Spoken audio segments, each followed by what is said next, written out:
What's up, folks, and happy Thursday, I guess, to everyone. The Friday Eve, as other people like to call it. It is Thursday, January 21st, and we're up on episode 30.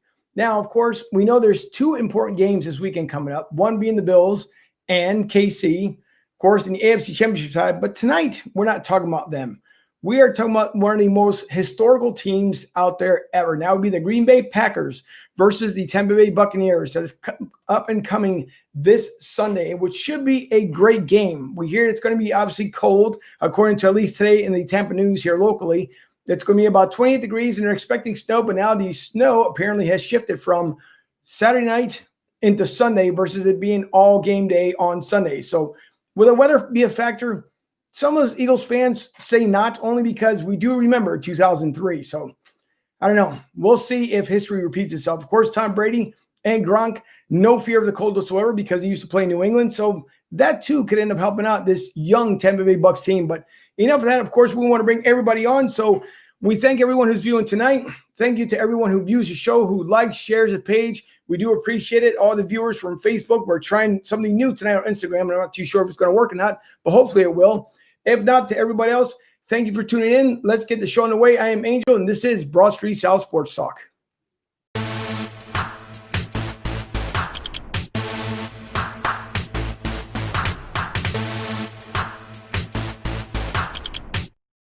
Of course, the other way we get the show on the way can't be done without, of course, Vito Corleone, Mike Fuji.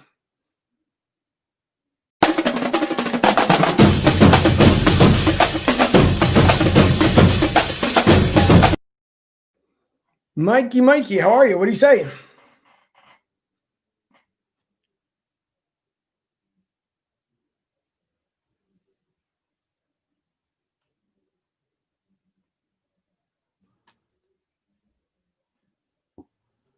My fault. How you doing, folks? How you doing, Angel?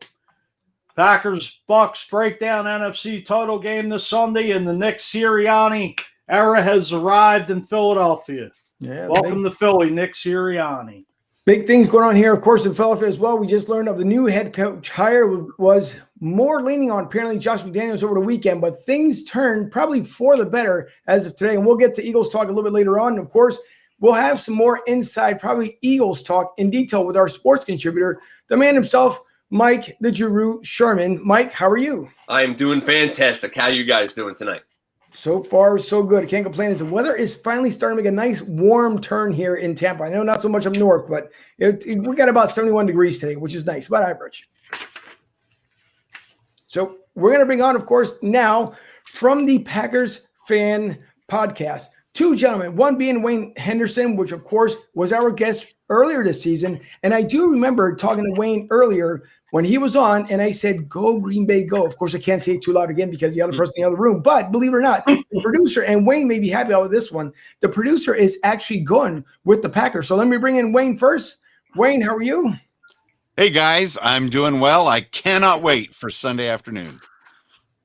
It's going to be very, very interesting for sure. And, of course, along with Wayne, we are joined by Scott Clark. So let's introduce here Scott Clark. Scott, thank you so much for joining us tonight. Along with Wayne, we do appreciate it. Hey, thank you, Angel. It's a pleasure to be here. I do just got to make one quick correction. Sure. I think a second ago you said go Green Bay, go. I got to make sure you got the vernacular right. It's go Pack, go. Correct. That is true. I forgot all about it. But no, actually, before we start getting into it, Wayne, of course, when we talked earlier during the season, and I did mention that there was only 4 games, I think, that I thought about towards the very end of the season that Green Bay would end up having a problem with. And I believe it turned out to be they won 3 out of the last 4, if I remember correctly. Mm-hmm. Yeah, we haven't lost in a while. We are on a roll. So tonight, actually, before we went on air, of course, the producer, who's a Chicago Bears fan, we talked about who we're going to pick for the night, and she went with Green Bay, which I am actually surprised because usually Bears fans don't go with Green Bay. So who knows? Maybe you did something, Wayne. Something rubbed off on you, maybe to change your mind a little bit, at least for one game. We'll take Wayne's Pollyanna nature. He's just so good-natured about everything, and so he's finally winning over Bears fans as well. But that may not be a bad thing whatsoever. That's for sure. Guys, we thank you for coming on tonight. Of course, the big game being this Sunday, one of the 2 big games, let's put it that way. Aaron Rodgers Tom Brady, two of the best, obviously, out there, other than maybe Patrick Mahomes, who's a young quarterback trying to fill those two great, quarterback shoes for sure. But we know, and I guess we'll get the weather completely out of the way first. It's supposed to be snow possibly on game day, but now it's switched over from Sunday to possibly Saturday, but the temperatures aren't changing where it's going to be 28 degrees. It seems kind of silly to talk about it, but does it favor Green Bay? And I guess I'll start out with Scott first before I go to Wayne. I would say the weather would favor us slightly. I mean, you mentioned at the top of the show that that Brady and Gronk have experience playing in the cold for obvious reasons, being from New England. And the Packers have always played well in cold weather. They practice in cold weather. It's called the frozen tundra for a reason. And, we've got a young team, like you mentioned, that is coming up here that does not have as much experience, but as much as I want to say it's going to be in our favor, I think in my own head, it's a little wishful thinking. I think at the end of the day, both teams are professionals and they're there to play football. Maybe it'll help with some not so sticky hands on the other side of the ball. But I think at the end of the day, it's going to come down to which team outplays the other than who manages the weather better. That's true. So, Wayne, your thoughts, because I'm pretty sure you would have a lot to say so as far as when it comes to weather and, of course, the Packs. Well, I do think the weather is going to be a huge factor. Obviously, number one is the Packers just need to not make mistakes. But the weather is going to be a huge factor. It's magical at Lambeau Field, especially when there's fans there, when it's cold and when it's snowing. And Gronkowski and Tom Brady have been down in Florida and have finally got acclimated to the warmer Florida weather. So I don't think it's going to be automatic for them that their memories of playing in the cold are going to be that great. And there's the other 53 players on the Tampa Bay Buccaneers that might be a little shocked. They'll come out before the game and tell themselves, it's not cold, it's all in my head. No, it's going to be cold. Yeah. I do believe, before I go to Fuji here, of course, I want to make a couple of comments. Fuji, so hang on for 1 second. Khalid Fisher says, hey, Wayne Henderson, how's everything going? Hey, Caleb, go Pack, go. CCR in the house. Tom says, hi, guys. Thank you, Tom, always for tuning in. We do appreciate it. First time being here for Khalid Fisher.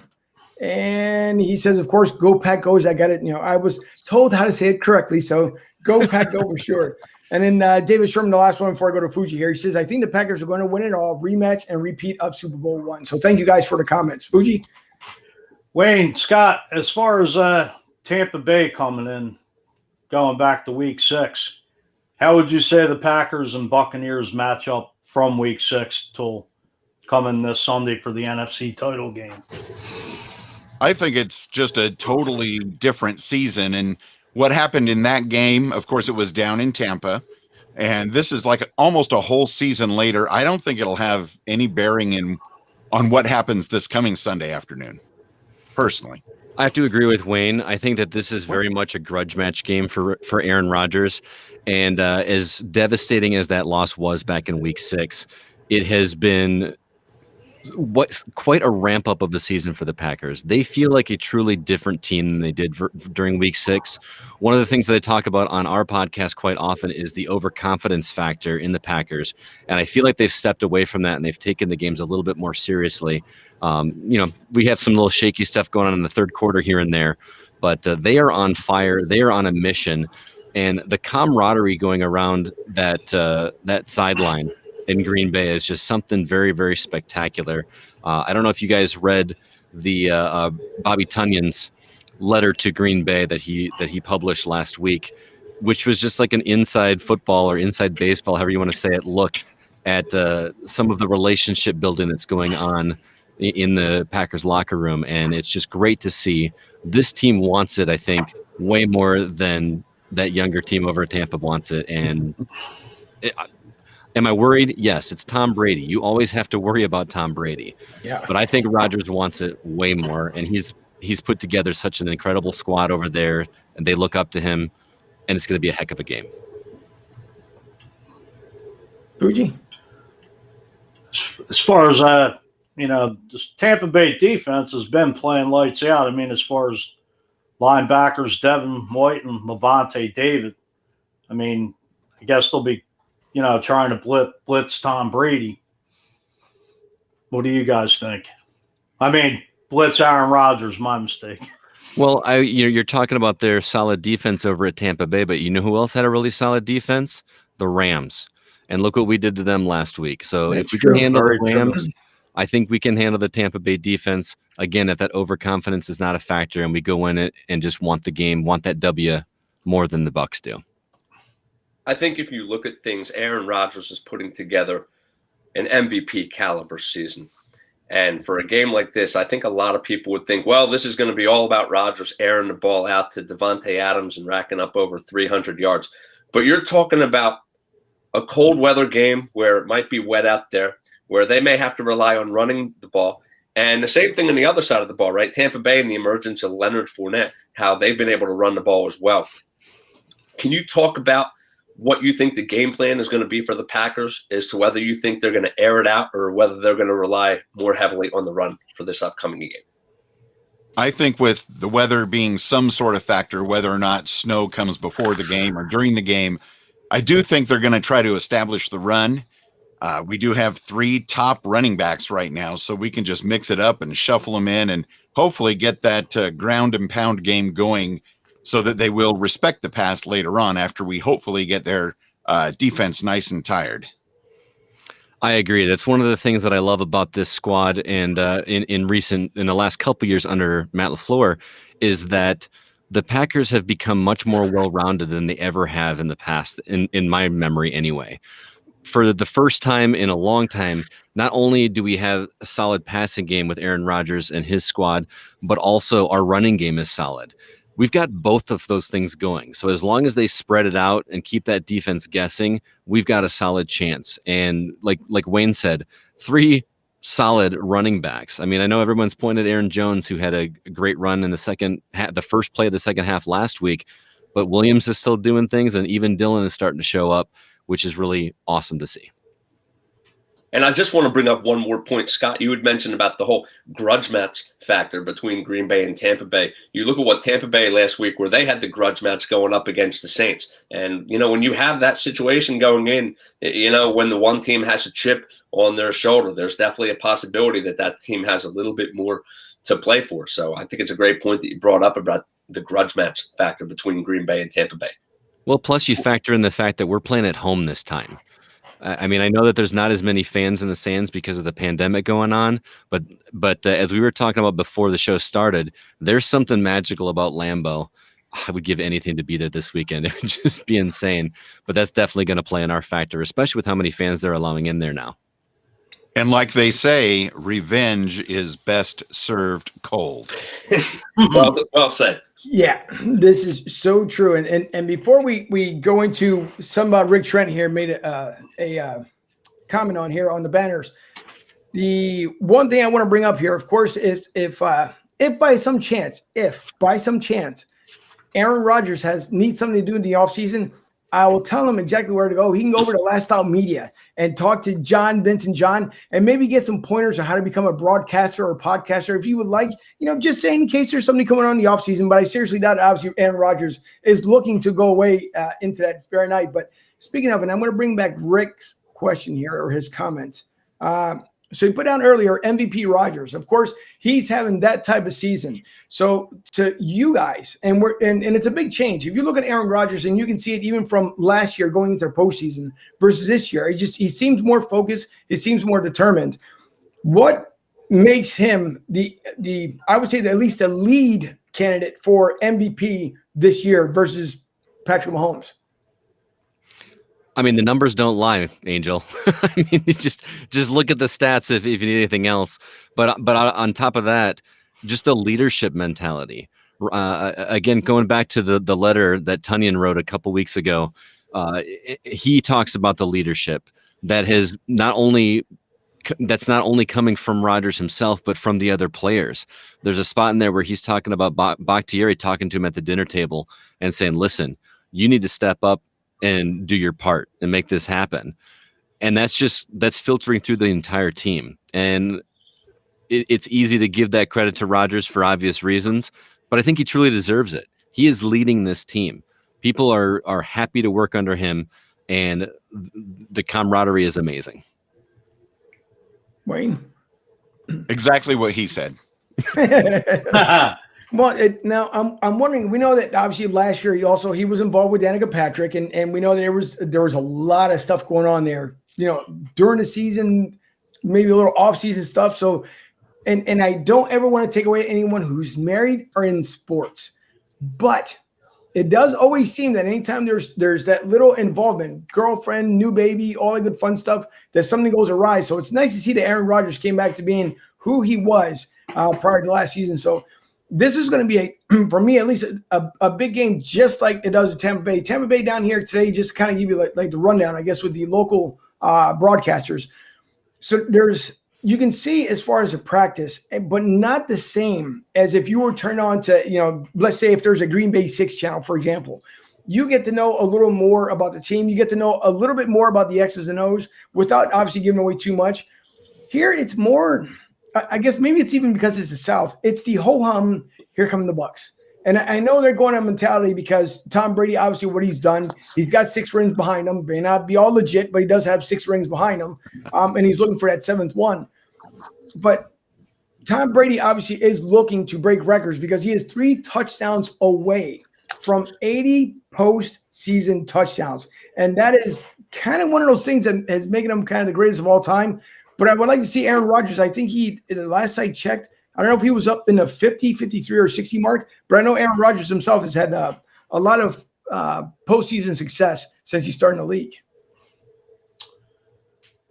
Gentlemen, I had a question. Go ahead. What would you say the vibe of Green Bay is right now, since they haven't played in the Super Bowl since 2011 when they beat the Steelers? I think the entire state of Wisconsin, as well as major parts of America, are pretty euphoric about the opportunity. Because last year, we did go to the championship game, got destroyed by the 49ers. So, we always have hope. But this year, we just have more of a sense that there's something in the air. We can really do it this year. And here in Southern California, we've got the SoCal Packer backers, huge group. We went to the LA Coliseum when the Rams played there in 2018, and it was about 50% Packers fans. So even here in Southern California, we are as amped up as the people in Green Bay. And, if we pull off this win on Sunday against the Buccaneers, it's going to be party time for 2 weeks while we wait for the big victory, hopefully coming our way. Okay. Absolutely. It's amazing to see how many Packers fans are all across the country. I was in Arizona visiting my dad, and we found a Packers bar. I was in Minneapolis at the Mall of America, and there was a Packers store in that mall. Wow. I mean, it's just insane. All you have to do, and not to just plug our own show here, but if you listen to our podcast and all the voicemails from our listeners that are calling in, very few of them are from Wisconsin. We've got them from all over the country. So when we talk about the vibe in Green Bay, it's not just Green Bay. It's all over the place. And I also think that there's there's almost a universal disdain for Tom Brady outside of New England. So I think there's going to be a lot of people in the country cheering for Green Bay. And hey, I appreciate it because we need all the help we can get. No, that is true. And I want to, since you just mentioned it, of course, the Packers Fan Podcast, if you guys look for them on Twitter, and I will say I've listened to some myself as I've been trying to keep up with everybody else as well. But if you guys want to have, and it's true, if you want fans other than obviously Green Bay, because you will have tons of Green Bay fans, but if you guys want to listen to a great podcast, the professional voices sounds obviously from Scott here and Wayne, but check them out on Twitter and all your latest episodes, which I noticed as you guys had just tweeted one out not too long ago today, is on there. So check out the page. I mean, it's nice. You guys, I will say, as far as when it comes to your Twitter handle, do a phenomenal job. I'll give you that much. And I'm not saying it obviously because you guys are here, but I do appreciate always good quality work. Thank you. All the credit there goes to Wayne. He manages our Twitter handle much more than I do. And we really couldn't do the show without all of our listeners and fans that are emailing us, calling in, and just interacting with us on our social media outlets. That's really the best part, is just chatting with them and hearing from them each week. It's really an awesome community. To put a hypothetical out there, if this comes down to the fourth quarter and 2 minutes left in the game and it's a one-score game, Would you rather have Rodgers on the field trying to lead the Packers to a winning drive, or would you rather have the defense on the field to try to stop Tom Brady and go to the Super Bowl? I'll go first and say I'd rather have Aaron Rodgers on the field taking care of business. How about you, Scott? I'm actually with Wayne on that one. We've got a comment here in the comments here that says from Rick Marcus. That says, I don't trust Green Bay defense as much as I love my team. My faith in the defense is a little shaky, especially in the third quarter and the fourth quarter. So yes, I would much rather have the ball in the capable hands of Aaron Rodgers trying to do a winning drive and pull his own Tom Brady in the fourth quarter instead of the other way around. As crazy as that sounds, but that's a big hypothetical because I'm hoping Green Bay's up by at least 2 or 3 scores going into the fourth. Now, speaking about as far as Aaron Rodgers, of course, the last game when these two met, which wasn't too long ago, there was the multiple blitz packages that were coming to Aaron Rodgers, which obviously frustrated him throughout the game. Do the Packers at least revisit that game tape, which I'm pretty sure they will, to see what adjustments they can make? Or I don't know, maybe Tampa comes with a whole different type of package, but I would expect more of the same since it was the frustration of the last game for the added pressure towards Aaron Rodgers. So I don't know what you guys think. Wayne, I guess I'll start with you.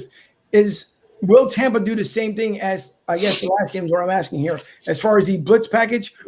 Now that it's a postseason, and I would assume that Green Bay would be expecting this. Does that change the outcome? And first off, I do think they're going to review the tape just in case. And I would expect Tampa to try the same thing, go with what works.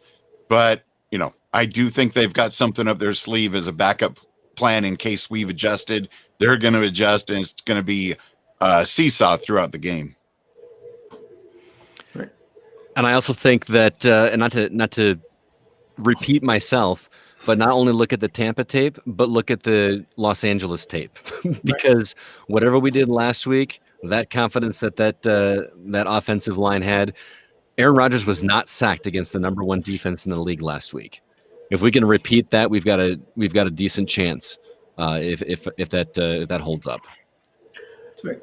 As far as David Bakhtiari being out, I mean, obviously, just to piggyback off what you said, as far as the way the Green Bay offensive line played last week, I mean, do you see that as being a big factor of him being out? I would have thought it was a bigger factor last week when we were playing Los Angeles, but now that they've overcome that and proven that they can do it, I think that's going to light an even bigger fire under them this week, knowing the offensive weapons that they've got again, or that the Bucs have. Because as good as the defense was from the Rams, their offense was struggling. They had 2 quarterbacks that were injured and not used to the cold, and so their offense wasn't as snappy as Tom Brady's is sure to be. So I think that they can focus more on the defense, the pass defense in the secondary, and as long as the offensive line does their job. The one thing is well, I guess we're talking off air, and I'm going to bring up one picture here very momentarily, but we were talking off air, and we talked about the nostalgia that it is, of course, Lambeau Field. And I guess all of us learned this week, there's going to be 6,500 fans in the stands. Now, Wayne, the last time when we were on with you, we talked about how weird it was to see Lambeau Field, like no fans, completely empty. It's not the same game feel. And that's probably the most, and Scott hit it the most as we were talking off air. It's the most nostalgic feel that you can go to. I've yet to go to it. Of course, Fuji's gone to it beforehand, but there's even as us as fans, the NFL fans, it would be completely bizarre if this game on Sunday would have been no fans whatsoever in the stands, because you need that nostalgia in that stadium. Whether you're, a Green Bay fan, a Bucs fan, even a Bears fan for the most part, but it's just that history that needed to be there. So I'm pretty happy that they're allowing at least 6,500 in the stands, because it's just going to add to that night as far as the Green Bay. Oh yeah, and add in maybe a couple more thousand of first responders from the area. You could get up to, I think, 9,000 people there. And like you mentioned earlier, Mike, earlier in the season when nobody was there, Lambeau Field out of all the stadiums just doesn't look right without some people there. It's got truth. Sherman, you have anything? I think it's really going to shape up to be a really competitive game. right? Number 12 is going to win it. Like, how many times can you say that, right? We talk about 11 men on the field, and now it's going to be 12 men on the field, talking about the irony of Rodgers and Brady both wearing number 12. But I think it's going to come down to the fourth quarter. And as Scott said, he made such a great point. They went up against the number 1 defense in the NFL in the Los Angeles Rams last week. And Aaron Rodgers was sacked 0 times. And there's something to be said for that. I would agree 100% with what Scott said, that if they're able to have that offensive line protect Rodgers the way that he needs to be protected, I think that Green Bay will go to the Super Bowl. Can you talk about the health of the offensive line just going into this game? I mean, over a 17-week season plus the playoffs, there's always wear and tear in players. Can you talk about the health of the offensive line? Well, I know, as soon as David Bakhtiari went down, one of the best in the biz, I did get very nervous. I admit it. I was very nervous. But the way we've been able to shuffle guys around and next man up, they've been far more successful at protecting Aaron Rodgers than I thought they would be. I think they seem to be pretty healthy right now. Right, Scott? To my knowledge, yes. I haven't looked at the injury report today, but that was the only glaring hole that we had. And we knew going into the postseason, that he was going to be out for the rest of the season, unfortunately. But as far as I know, everybody's healthy, and I'm looking forward to seeing a repeat of last week. Well, according to Rick here, Rick thinks that the Bucs will win it in overtime, 31-28. So we'll see how that ends up working. And Scott, I was trying to think of, as far as the voice that you have that will be local in Philly, you and Jim Jackson could be absolute brothers. And if I don't know if Mike and Mike are thinking about it, but Jim Jackson, so he's our local hockey announcer, and he also does the Sixers play-by-play. But you and Jim, I think if we were on air and both you guys couldn't be seen and you were speaking first and the camera went up, everybody would have thought you were Jim Jackson. So your voice, you guys could have been identical voice brothers, for that way. Wow, that's very flattering. Maybe I've got a future career in sports broadcasting. I should look into that, huh? Could be. You never know. But guys, I thank you so much, obviously, for coming on tonight. I know you have a short time. You have other commitments and stuff going on, so we do appreciate it. Wayne, of course, I did say go Pack go, and of course earlier. Now it's tough because I think there might be a slight inkling that maybe Tampa Bay wouldn't have winning it, but Aaron Rodgers has looked solid. He's looked solid. So has Tampa Bay, but I think the offense for Green Bay is clicking at the right time, just like Kansas City and Buffalo is going to have a tougher game. Obviously the game that follows, but I do want to say, even though in my heart it feels like Tampa might pull it off, but I think Green Bay has a pretty big game. I want to say they want to take at least 35-28, and they'll depend on, I think, more of the running game than they will in the air. Wow, you guys are predicting a high-scoring game. I love it. It's going to be a great day of football, watching the NFC and the AFC championship games. I'm thinking it's going to be more like Packers 24, Buccaneers 14. I think the weather's going to slow them down to a degree. All right. I think it's going to come. I just think it's going to end up being close. I mean, this is a game for the ages with Aaron Rodgers and Tom Brady, who they may not even meet again in the playoffs. So this could be, like I said, a game for the ages. For some reason, I don't want to say this to you guys, but I just see Tampa Bay squeaking this one out. Not by much, but maybe a field goal or less. But who knows with TV12 and AR12? Maybe it could be a classic shootout or a game that's an NFC title game that's never forgotten. Well, hey, no hard feelings, man, whatsoever. As they say, any given Sunday, anything can happen, especially since we are playing on Sunday this week instead of Saturday like last. So, yeah, anything could happen. I'm obviously biased, so I want Green Bay to win. I'm going to predict Packers are going to win, but I'm also thinking it's going to be a little bit lower scoring game. I know a lot of people are predicting it's going to be a shootout with two high caliber quarterbacks there, but I'm going Packers 21, Rams 17. No Rams. No Rams. I'm sorry. I'm sorry. I'm reading the wrong thing. Wow. I think this Just reverse that. I was looking at my notes. I actually read the wrong score, so never mind. I want to make sure I had the same score that I predicted on our show. I'm going to say Packers 35, Buccaneers 27. My apologies. No problem. Sherman? No, Sherman freeze? He may have. Yeah, he may have frozen in time. Oh, boy. All He's right. perfected the art of being invisible by standing as still as There he is. possible. There he is. Yeah, This is he's shaping back. up. The hype is there about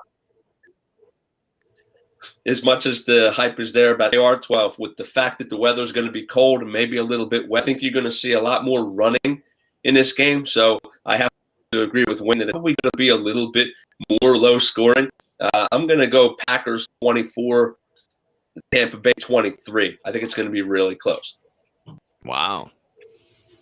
Yeah, so it should be good. And before, of course, I let you guys go because we'll be talking some Eagles talk. If you guys want to hang around, you're more than welcome to hang around because, of course, we have a new coach coming up here. But of course, we can't say enough thank yous. I guess your former GM. We found out today he passed away at the age of 68.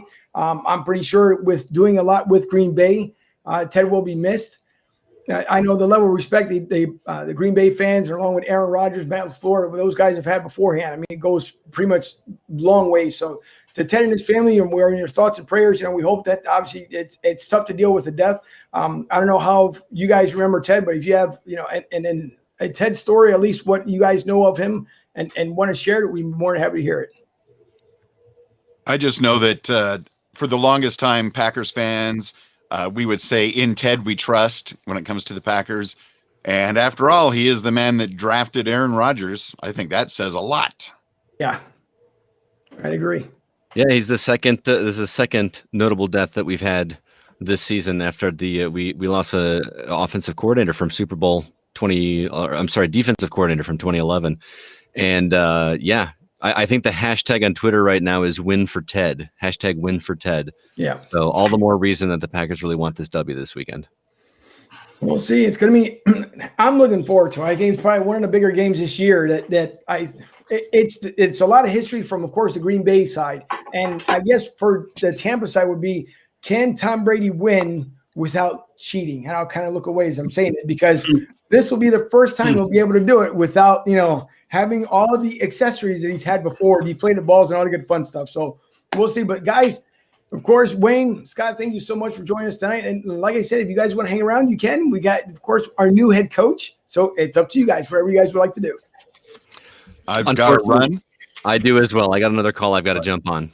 Sure, no problem. But I'll be watching it on the replay because I do want to hear about the new guy in town. All right. Well, thank you guys so much. We appreciate it. And we'll see you guys, I guess, very soon. It was a pleasure. Thank you so much for having us. I had a good time. Thank you for coming on. Have a good one, guys. All right. And of course, we know that we have here a new Eagles head coach, and we were able to find Michael Terrazas, if I'm saying it correctly, that has some knowledge, of course, when it comes to the new head coach that we have here in Philadelphia. And he can probably give us some insight, of course, from the Indy side, because, well, that's the thing that we like to do is trying to find someone, at least a connection that we know from our new head coach. So I'm going to bring in here Michael. Michael, how are you this evening?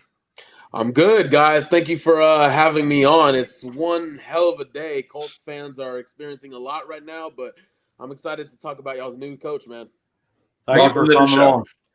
Yeah, we appreciate the last minute here, and we thank you so much. But so I want to know, obviously, you've heard, just like the rest of us started hearing in the beginning, it seemed like Josh McDaniels was going to be the coach for the Eagles, and then Nick kind of comes out of nowhere.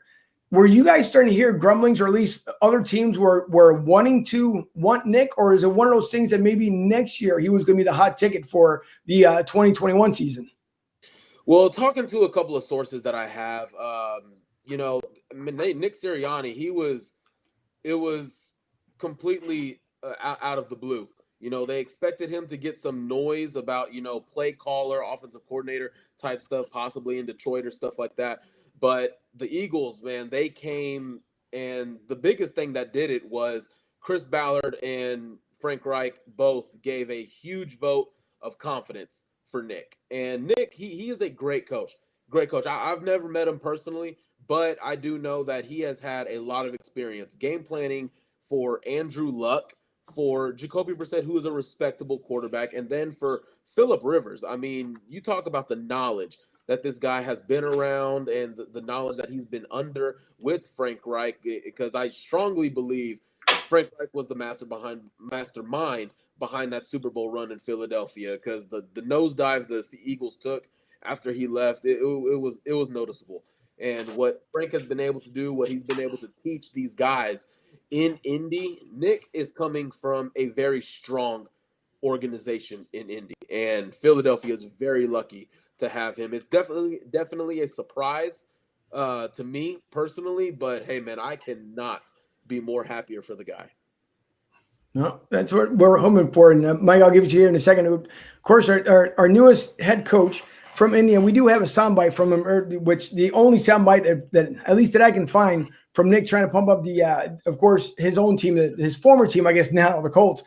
What we have seen, obviously, there's the talk is that Tom Forgy just made the comment here momentarily that Frank Reich might have had, obviously something to do with that. The other question would be, and I'm pretty sure Mike will piggyback on this one as well, is that they're thinking that if Nick comes in as the head coach now from Indy, that he is the one that will put together Carson Wentz. And then we hear that might not be the case. So it's going to be interesting to see if Nick is actually the one that becomes a lead candidate to keep Carson here, or is that experiment going to be done and then we'll see Carson somewhere else? And I don't know. Maybe we can talk a little. Maybe me, you, Fuji, and Sherman here, we could all kind of get together and make a nice little trade packet for Carson Wentz to Indy, and then we'll take some couple of number one rounders. Well, oh man, this is I'll tell you this, guys. Eagles have some very, very passionate fans. The Colts do as well. More of on the sensitive side. Quarterback is just the craziest conversation right now amongst Colts fans. Matthew Stafford is thrown around. Carson Wentz is a big name. Mac Jones, for some reason, is a big name in my mind, and I love the draft, and I just don't see the comparison with Mac Jones. But for Nick Sirianni and Carson Wentz, this has everything to do with building up Carson Wentz. You couldn't tell me otherwise. I know, these guys in Philadelphia, they want to give it a new perspective, but come on. I mean, you get a guy who's under Frank Reich, a guy who Eagles fans regret losing. Right. I know some people in the organization in Philadelphia somewhat regret losing Frank as well, but you can't deny the type of character that Frank Reich has been and what he's been able to do with Nick. Now, when you look at what I mentioned earlier, what he's been able to do with Phillip Rivers, obviously you see the limitations there and what him and Frank were able to work together on and how to strengthen Phillip Rivers' game. And he had a better season than I thought he would. I had this team going 7-9. They went 11-5 and gave the Buffalo Bills one hell of a stretch. Now for Nick Sirianni to take that to Philadelphia, it has everything to do with building up Carson Wentz. Me personally, I have no idea if he will get to that point. But Nick Sirianni, I definitely believe in him. He's been around great quarterbacks for a long time. He's been around great coaches. And the biggest annoying thing for me when it comes to hearing about the Eagles and Carson Wentz is this lack of weapons around him. I mean, yes, Deshaun Jackson was out, but when he had him, he wasn't used right. Jalen Reagor, I am the biggest TCU fan out there. Doug Peterson didn't know how to use Jalen Reagor to save his life. He didn't. Jalen Reagor did everything at TCU. Running back, ran the Y, ran the X, the Z, kick return, punt return. He did it all. He was the only reason why TCU was relevant. And you didn't get him the ball more. Zach Ertz, we'll see what happens there. And I am a big advocate for Doug Peterson being gone. Carson Wentz, I am looking forward to seeing the Eagles plan for him. Obviously, Nick Sirianni is going to be a big part of that. I wouldn't be surprised, though, if they went to the offensive line more to find more stability, more depth, because this injury bug in Philly, man, it got hit hard for the last 2 years in my mind, and Nick Sirianni is definitely going to, take a page out of Chris Ballard's book and Right. try to build depth. Okay. Bougie? Mike, thank you for coming on the show. About Nick Sirianni, from your knowledge, would you say Nick Sirianni is a player's coach? Is he well respected? Nick Sirianni. One more time. Ask the question again. Sorry. No, I was asking, is Nick Sirianni like a player's coach? I mean, Yes, he is. Look, the head coaches get a lot of shine, respectively so. But what doesn't get, pushed around a lot is the fact that these coordinators are in everybody's ear, just like the head coach. The offensive coordinator in this situation on the hip of Frank Reich, following him everywhere. And the fact that Nick Sirianni, he is heavily respected. He's getting, in my opinion, everyone in Indianapolis is happy for him. They love him. I certainly loved him. He never called plays. I assume that's what he's going to do in Philly. So he does have, an unproven factor. He does have, a step to take and to prove that he's on that level. But to my knowledge, I've never heard a bad word about Nick Sirianni. He's done great everywhere he's gone. He's worked hard. He's busted his ass everywhere he's gone. And the Colts love him. Well, I know as far as Nick Sirianni, he was a coach with Frank Reich on the San Diego. When the Chargers were in San Diego, he was on their staff. So Frank Reich has some knowledge of Nick Sirianni's background and realized, he's 39 years old. He came in the league with Kansas City back in 2009 under Todd Haley. Yep. So he's been around. So looks like to me, like the way the game is going is these young coaches seems like to be the future right now, or the present, as far as like look at Sean McVay, 3 out of 4 years with the Rams in the playoffs. Definitely. I mean, when it comes to head coaches, everyone's looking for the hottest commodity. Everyone. Right. But the biggest thing is finding the right guy. And listening to Chris Ballard talk, I've learned so much. And everybody wants the big name. Everybody wants the sexy name and everything. In my opinion, Josh McDaniels would have ran this organization 16 feet under.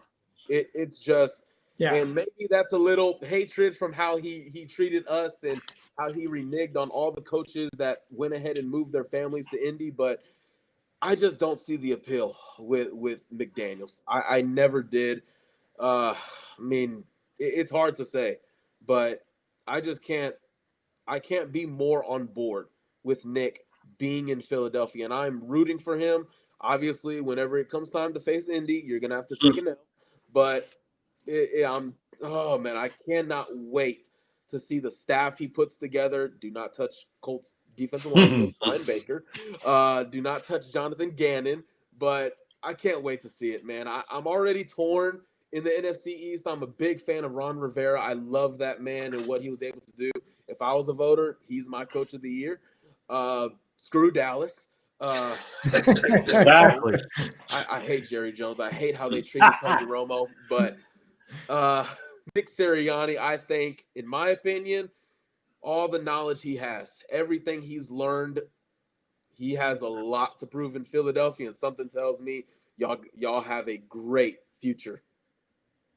Do you think that Sirianni will be able to handle the pressure? The vibe in Philadelphia is that a lot of people wanted to see Deuce Staley, former running back for the Eagles and one of the coaches for the Eagles, to take over that spot.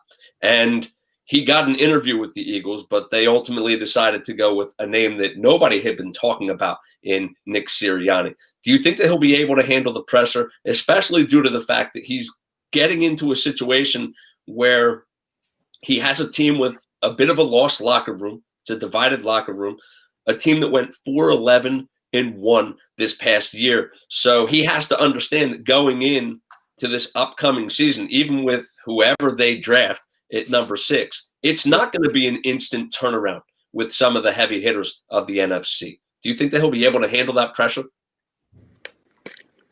Easily. I don't think Nick Sirianni is even fazed by pressure. He doesn't care about the pressure. This is an opportunity of a lifetime to be a head coach, one of 32 men out of 8 billion people in the world.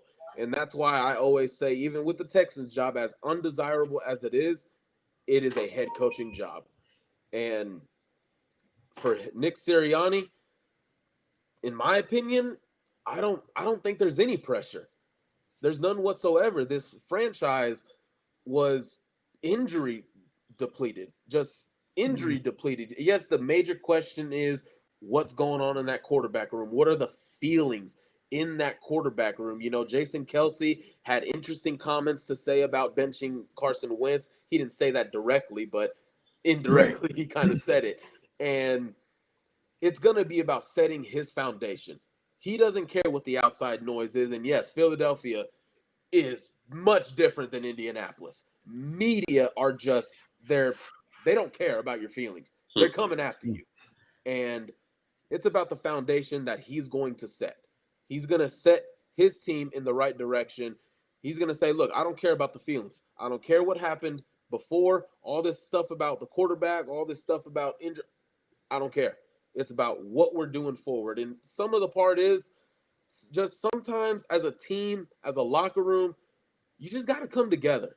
You have to. And I've never been in an NFL locker room, but I can sit here and say that in Philadelphia, I don't think things are as bad as people want them to be. And that's where I feel it's confident that Nick Sirianni isn't facing pressure in Philadelphia. And if there is, I don't think he's fazed by it. Okay. Well, Tom had a question earlier, Mike, before I give it back to you here. He says, is Nick a yes man like Doug was? Oh, that's hard to say. That's hard to say because he hasn't been in this position, nor has he been a play caller. But I don't get that vibe from Nick Sirianni as a yes man. I don't get that vibe. Again, this culture in Indy, they always preach competition, competition, competition. Whether if that's coaches versus coaches, players versus players, you're battling each other. You're trying to make each other better. And if I was Nick personally, I don't know the details of this contract yet, but I want him to be in Howie Roseman's ear about this roster. He has to be a yes man. I mean, come on. I mean, I can't imagine taking this job and wanting to just have a vision for a franchise where I want to take it, but then I'm getting something from the top and being like, oh, okay, all right, screw what I think. Let's, I was brought here to be a coach. And that's, I don't know what was said in this interview, but if I was Nick Sirianni, look, man, when I come here, it's what I want to do. I'm the head coach. I am giving this team the direction it needs to. If I'm doing bad, tell me. But this isn't going to be you coming over me and telling my team what's going to happen. He is far from a yes man. I don't think he will be that. He's going to be a man that is going to drive his team the way he wants to. And he's been wanting this, and the fact that it came out of the blue tells me that he is going to be far from a yes man. Oh, just to piggyback off what you're saying, I mean, our Weasel general manager, who I'd love to drive to the airport, Howie Roseman, should have been the first one out the door before. Well, Doug sealed his own fate on that Sunday night game, but that's another story. And, there have been rumors leading up, going back in the season earlier this year, that Howie was telling the coaching staff who to play and who not to play. And a local writer named Jeff McClain broke that story. And, I take my hat off to Nick Sirianni. I'm rooting for him to the fullest. But a guy like Roseman, the guy's a weasel. He's got to go. And I just hope, like you said, Nick's not a yes man. And first of all, Howie just can't draft. That I'm sure you know the whole story behind it. I won't get as fired up, but I'd like never mind. But as far as the Carson Wentz situation here, I mean, if they were to take on, if the Colts were to take on Carson Wentz's contract, which is about $34.6 million, do the Colts have room? to say about you guys taking Carson Wentz in a trade? This is where I love Chris Ballard, man. The Colts are going to always have room. They're always going to have room. And they have some interesting free agent decisions of themselves. You know, Danico Autry, T.Y. Hilton, many big names. But in terms of taking on Carson Wentz, I mean, roughly due to the Anthony Costanzo retirement, they're going to have about $73 million in cap space. So I definitely, if that was to happen, which I don't think it won't,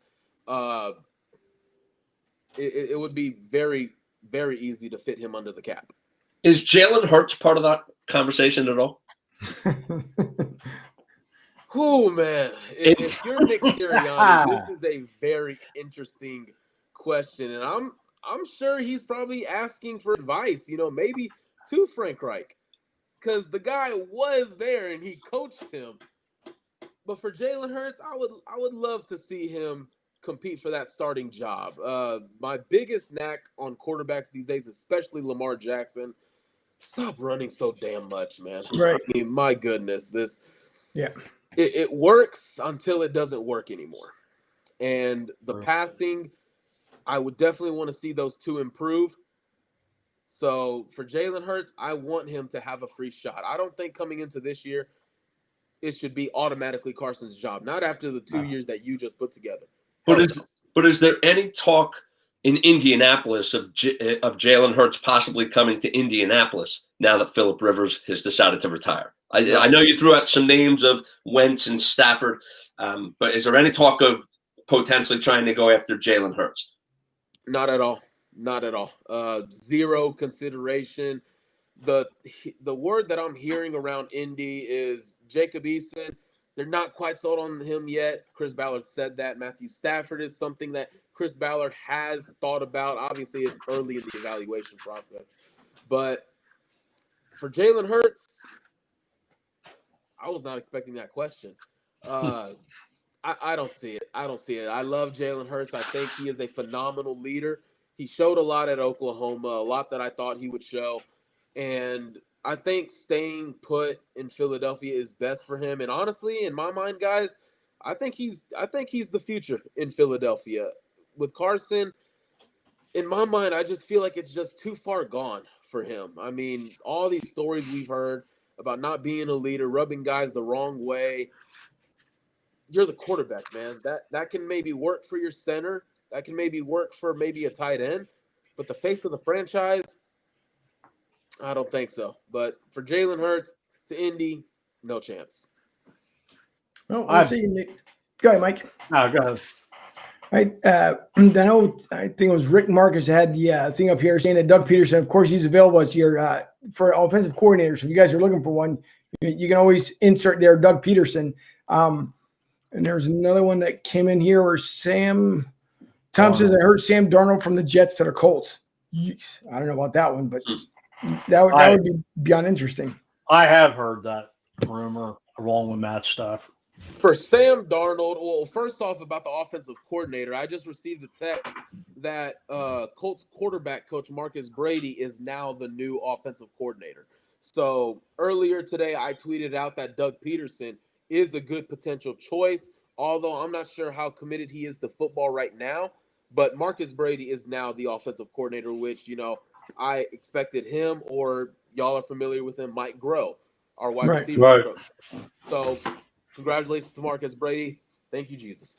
So for Sam Darnold, I am advocating for him to continue to start for the Jets, because being traumatized by Adam Gase in that organization and going with Zach Wilson makes no sense. 0 sense to me.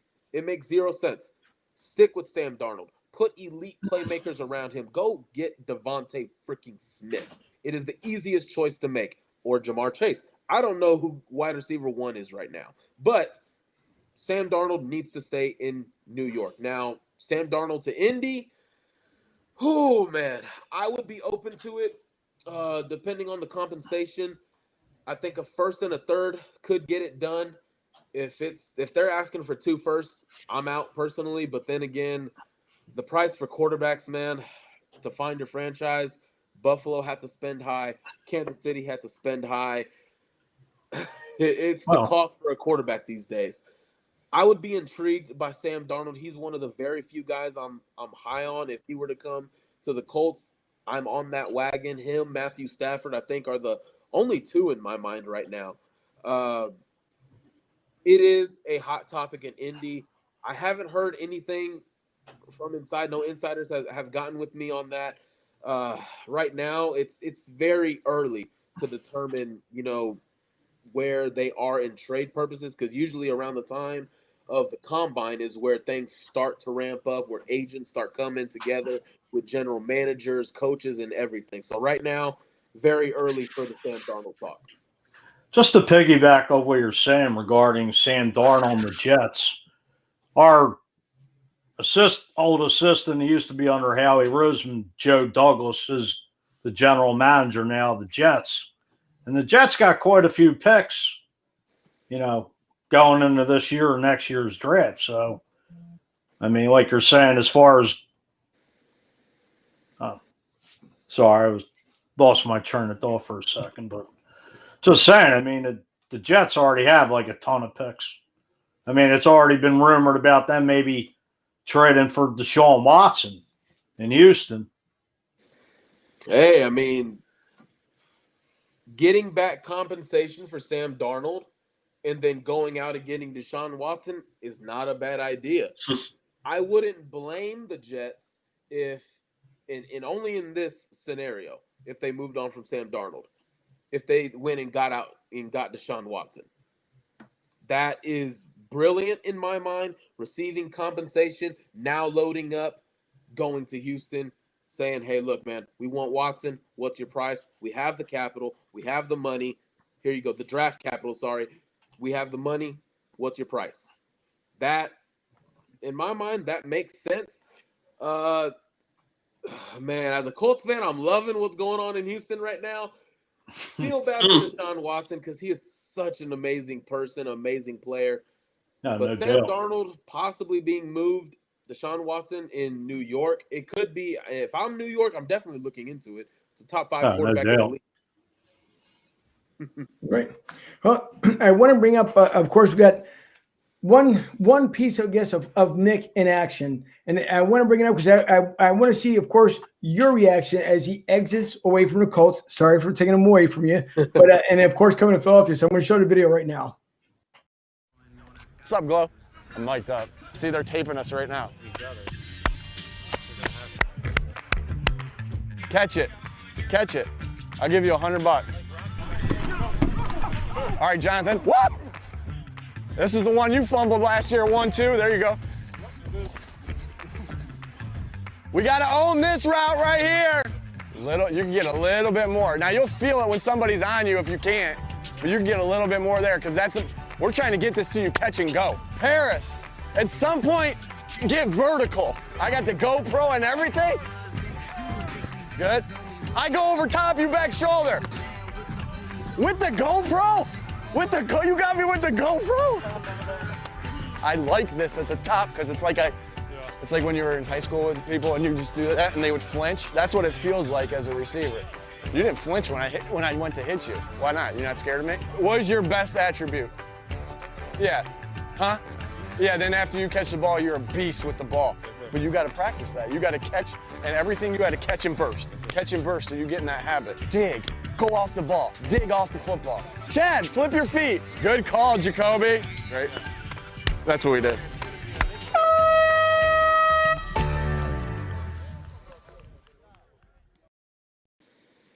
What do you think? My heart. Look, it's like I said earlier. He's the player's coach. He loves them. You see how energetic he is on the field. You see how energetic he is with his players. He's also coaching them up. And I'll admit, I've seen him coach, and there are some sides that you don't want to see, unfortunately. But I mean, what can you say, man? The guy, he has a great feel for football, great love for the team that he has, for the guys that he built a relationship with. And I mean, the relationship between him and T.Y. Hilton him and Paris Campbell was some of the best he had in Indianapolis. So I can't say anything more about Nick Sirianni's relationship with players in general. Right. Mike, do you have one more question? Yeah, I was going to ask Michael about Frank Reich's play calling in the playoff game at Buffalo, not going for the automatic field goal and then losing by 3. Did the fan base kill Frank Reich for that? Or did he take a lot of heat? Oh, man. This is something that we talk about on Colts Brawl a lot. And for some reason, I'm so tired of defending Frank Reich. Not because he doesn't deserve it, because for some reason I keep having to do it every week. Ever since week 1, if the Colts do not succeed on one drive, Frank Reich needs to be fired. If the Colts go on a run play on 2nd and 9 and it's a loss of 2, Frank Reich needs to be fired. But it doesn't need to be that Quentin Nelson needs to get his ass on someone. Crazy to me. Right. But in terms of the Buffalo game, something I noticed this past weekend and in the Buffalo game, there's a very high double standard. Frank Reich goes forward on 4th and goal. For some reason, Phillip Rivers does a 20-yard drop back. I have no idea what that was. And he, by an inch, overthrows it to Michael Pittman. But it was an amazing play call. Frank Reich should be fired. On 4th and 1, with a backup quarterback, Andy Reid dials it up to Tyreek Hill, and he's the greatest mastermind ever. I mean, what? Like, come on. Like, that was just a simple out route. Like, really? Come on. I had no problem with how Frank Reich called the game in Buffalo. And ever since year 1, he showed the aggressiveness. Going 1-5, ending 10-6 because of that 4th down call in overtime against the Houston Texans, which ultimately failed. But that made that team fall in love with Frank Reich. They loved that. Why are you going to punt in the game against a division rival? Let's go out there and smack them in their mouth. And they loved that. Frank Reich has shown, and I am perfectly okay with it, the aggressiveness. I love it. It's never about coaching for me, because the fact that he was able to get Phillip Rivers to play one of the best seasons of his career without taking out the play action because he doesn't have any speed, take out the bootleg because he's not mobile, he stuck with a very limited part of his playbook and had him ball out with a 68% completion percentage. Michael Pittman arrived. T.Y. Hilton resurged. And we're sitting here. I've never in my life heard of going 11-5 and calling for your coach's job. Right. I've never understood that. And it's crazy to me, man. It is absolutely crazy. I love Frank Reich. He should not be fired. He is one of the best play callers in this league. No doubt. Hands down. When he gets a quarterback that's mobile, man, with this defense arising, man, it's over for everyone. Oh, we saw that in 2017 with Carson Wentz when he went 11-2. I mean, hey, it was, to me, I say it was the undisputed MVP of the league, not Tom Brady. Yes, he was. He was. Hands down. Like, Frank Reich did an amazing job with him and John DeFilippo. Yes. No, I will ask one last question to you, Mike, before we let you go here. And of course, we want you to hang around after a show for a minute or two. But my last question to you would be, the Eagles were not destination Philly this season. The same thing could be said. It wasn't destination head coaching for Philadelphia. But now with Nick being here, right, it kind of leaves now that gets turned over to Houston, because Houston really does have a problem. And it's a great thing, I guess, for the Colts. But it seems like I thought, truthfully, that Doug wanted somehow another match could be fired from Philly to go to Houston, because initially there were talks about 3 weeks left in the season that a possible change could have happened and Doug could have went over there. So I'm wondering, and obviously we know from the last game here in Philadelphia, the reason why maybe Doug hasn't been looked at as a head coach. But what seems to be the problem with Houston, as we saw this year with DCU, the Washington football team, and everything that went on with Dan Snyder and everything else? Why is Houston having now that problem that they just can't find a head coach to come there and say, hey, Deshaun, I got you. Don't worry. We got this. It's a very undesirable job.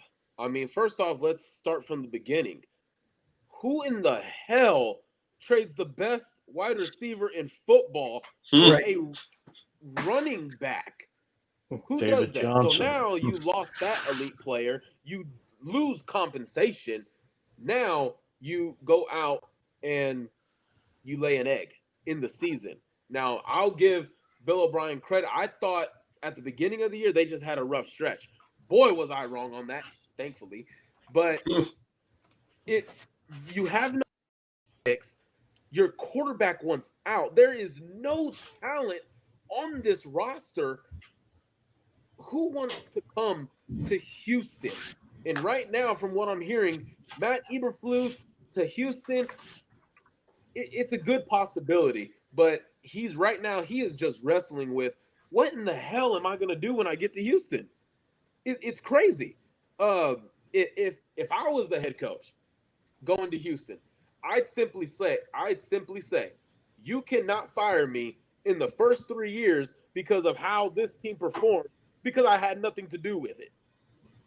Like, you gave me nothing. I still had no resources, no first round picks, nothing. It's so toxic right now because, for one, I have not heard good things about the coaching staff. I'm not going to be reporting anything live or anything, but apparently there was just a very bitter relationship between a couple of coaches and players. Obviously, the relationship between ownership and players, especially with that pathetic comment he made, I believe it was 2 years ago, about don't let the inmates run the prison. Highly disrespectful. It really revolves around McNair. It really does. And I think you're going to see a lot of guys lining up for Houston if he happens to sell the football team. That's just my opinion. You go to your quarterback and you say, hey, we're going to involve you in the GM and head coaching search. Deshaun's like, okay, awesome, great. All I want is for you to know my opinion. And then you're sitting at home, and then your agent tells you, hey, man, they hired a GM. Like, wait, what? What is going on? Then you get on the phone with McNair and say, what happened to the talk? Oh, well, we decided to move in a different direction. I felt good about this pick. Okay, it's just been so unprofessional. It's toxic. I don't even know what to put. I feel sorry for J.J. Watt. I really do. I love that man.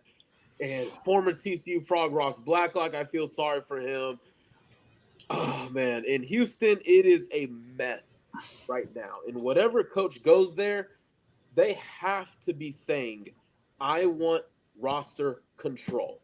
I want job security, because I'm walking in possibly the worst job in the National Football League in the last 10 years. It's remarkable what has gone on in Houston. I do believe Deshaun Watson is going to be moved, and I don't even know what to say about Houston. Taking all the Indy bias aside, it's pathetic what is going on in Houston, and it's unprofessional, it's disrespectful, and if I'm any Houston player, I'm demanding a trade.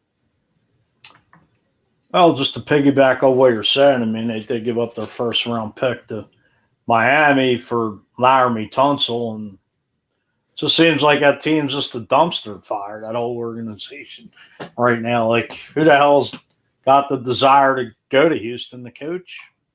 Like you said, you feel bad for Deshaun Watson and wanting out. I don't blame him.